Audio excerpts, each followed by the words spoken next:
Aujourd'hui, j'aimerais vous dire combien il est important de bien lire le mode d'emploi.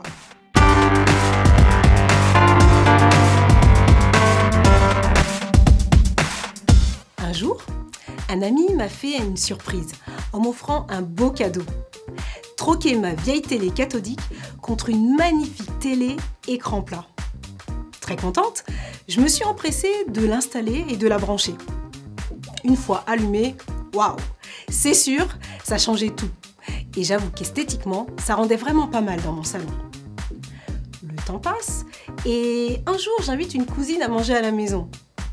Alors qu'elle rentre dans mon séjour, je l'entends qui s'écrie « Eh bien, superbe télé, dis donc! En plus, tu dois bien t'amuser avec toutes les applications qu'elle propose. » Devant mon air un peu étonné, elle a ajouté « Dis donc Sabrina, est-ce que tu as bien lu le mode d'emploi ?» Bon, j'avoue, honnêtement, je l'avais rapidement parcouru. Mais cette question, étrangement, résonnait dans mon cœur. Comment est-ce que j'avais pu passer tant de fois devant cette télé sans même me douter qu'elle disposait d'autant d'options?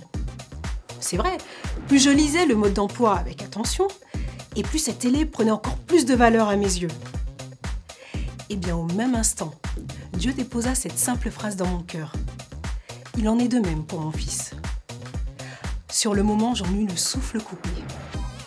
Mais en transposant cette histoire, cette situation, c'est comme si le Seigneur me disait « Tu vois Sabrina, je t'ai offert le plus beau cadeau qu'il soit, mon Fils unique, Jésus-Christ, car je t'aime.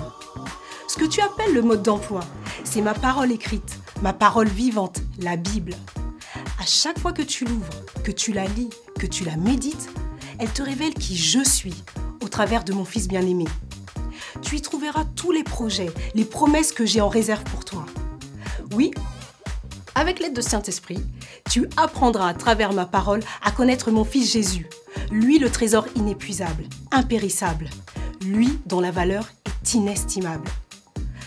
Aujourd'hui, il m'arrive encore de repenser à cet épisode et je me rends compte que bien souvent, nous limitons l'action de Dieu dans nos vies en nous contentant du minimum.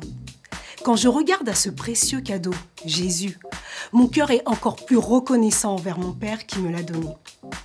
Alors ouvrez la Bible, lisez-la et méditez-la, car comme il est dit dans le livre de Josué 1:8, que ce livre de la loi ne s'éloigne point de ta bouche. Médite-le jour et nuit pour agir fidèlement selon tout ce qui est écrit. Car c'est alors que tu auras du succès dans tes entreprises. C'est alors que tu réussiras. Bonne journée!